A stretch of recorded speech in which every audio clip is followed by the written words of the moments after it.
আবার আপনার আমার সামনে তো শাওয়াল মাস আসার পরে এমন একটা দিন আসতেছে, সেই দিনের নামটা হলো রে ভাইজান পহেলা বৈশাখ। আপনার আমার নবী জানায়া দেয় মুসলমানের জন্য কোনো পহেলা বৈশাখ নাই। আমার বাপ ভাই, আমার বন্ধুগণ, যারা মুসলমানের সন্তান হয়ে পহেলা বৈশাখ পালন করে এরা কখনো মুসলমানের সন্তান হইতে পারে না। এই কারণেই মুসলমানের সন্তান কোনো পহেলা বৈশাখ পালন করতে পারবে না, কোনো প্রকার আনন্দ খুশি করতে পারবে না।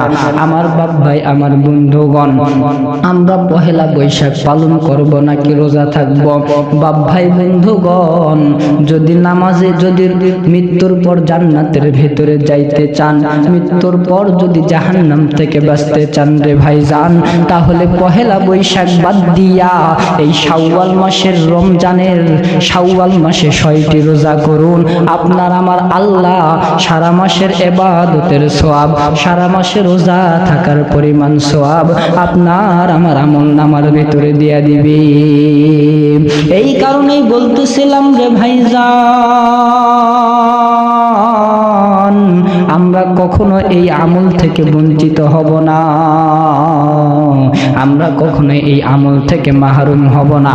আমার বাপ ভাই, আমার বন্ধুগণ, আমরা সকলেই শাওয়াল মাসের 6টি রোজা থাকবো। এই 6